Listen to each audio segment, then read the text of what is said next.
क्या समस्या लेके आए हैं? घर में महाराज बदबू आती है, विघ्न आती है, बदबू कैसी आती है? खुशबू भी आती है महाराज। नहीं, बदबू का क्या आती है? जैसे लेटरिन की कभी कभी खुशबू, लेटरिन की आती है कभी कभी। लेटरिन? हाँ जी। ओ, और पेशाब की बदबू भी आती है। ठीक है। और जो है कभी बहुत अच्छी इत्र जैसी खुशबू भी आती है। ओ, ठीक है। और पत्नी बहुत परेशान रहती है, उनको ऐसा महसूस होता है कोई यहाँ पे है, आहट दे रहा है, कोई आहट दे रहा है, घर में आ जाता है जी ऐसा उनको महसूस हो रहा है जी। बच्चा मेरा पढ़ रहा है, उसको जो है परीक्षा रेडी जाता है। पत्नी का नाम क्या है? गुड्डी पांडे। गुड्डी गुड्डी पांडे। आपने किसी पांडे हैं आप? जी। आपने किसी को बताया तो नहीं था? क्या सर? किसी को बताया तो नहीं आपने यहाँ? नहीं नहीं, मैंने आप हमसे कब मिले थे? मैं आपसे कभी नहीं मिला। कभी नहीं मिले? मेरा तीसरा चक्कर है, मुलाकात नहीं हो पाई मेरी आपसे।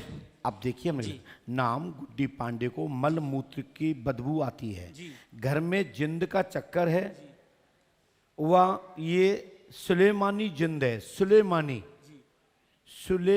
जिंद है, वह घर में इत्र की खुशबू आती है, घर में तनाव रहता है, पत्नी के साथ व्यवहार भी करता है, वह मकान जो पैतृक मकान है वो उसको छोड़कर आप नए मकान में डाइवर्ट हुए हैं। जी। बोलो हाँ या ना? जी महाराज, जी महाराज। तब से ये क्रियाएं होने लगी हैं। जी महाराज। लाभ होगा, आशीर्वाद है। महाराज बालक की समस्या आ रही है मेरी। भाई साहब लिखा नहीं है, माइक नीचे नहीं लिखा है मैंने महाराज। तुम कुछ लिख के लाओ, हमारे पर्चे में आए तभी जी, तो जी महाराज जी।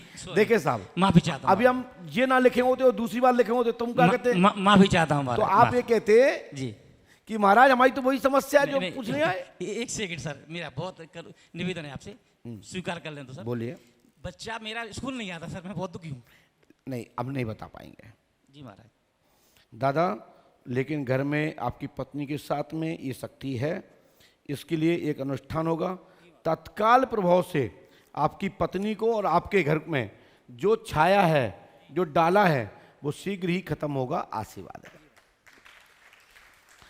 हनुमान जी सहायता करेंगे, मनोरथ सिद्ध होगा, और यहां पर जो अनुष्ठान विधान है वो विधिवत रूप से करिए। आशीर्वाद है। आप लोग पर्चा स्क्रीन पे देख रहे हो, साफ दिख रहा है।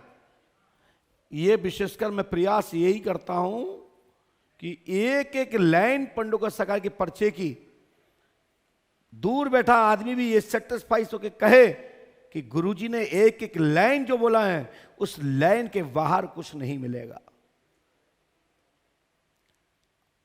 पर्चा हो तो ऐसा हो। मैं इस पर्चे की बात कर रहा हूं, हम वो बात नहीं कर रहे हैं।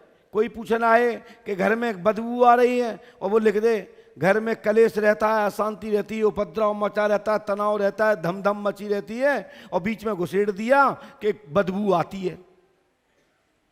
तो मैं समझता हूं कि रिक्त स्थान खेल खेलने वालों की एक दिन बकरे की अम्मा कब तक खैर मनाएगी। जिस दिन फंस गया या तो छोड़ना पड़ेगा कि बाबा ने कह दिया है कि अब आशीर्वाद में ही काम चलेगा, भभूति में ही काम चलेगा, टाटा बाय में काम चलेगा, पर्चा नहीं लिखना है क्योंकि भीड़ ज्यादा बढ़ गई है। किस किस का लिखे? तो इसमें ही खैर है। और पर्चा लिखते रहोगे तो बकरे की अम्मा जो है कब तक खैर करेंगे? एक दिन तो हलाल होंगी, और उस दिन सनातन के नाने कोई माई का लाल सनातन नहीं झुका पाएगा, क्योंकि पहले से क्वेश्चन मार्क लगा है कि पंडुका सरकार कहते हैं कि जितने भी पर्चा लिखते हैं वो सब ट्रिक और मैजिकल और मात्र नजर चुराकर बेवकूफ बनाते हैं। तो कोई तो सनातन की रक्षा के लिए काम करेगा, किसी को तो बुरा रहना पड़ेगा, सत्य को टोकना पड़ेगा, पाखंडवाद पर विरोध करना पड़ेगा। हम तो कहते हैं पंडोखर सरकार के प्रति भी किसी को दिखाई देता हो, कोई भी प्रूफ हो तो एक वीडियो बना के डालो, हम जवाब देंगे। खड़े हो जाओ साहब।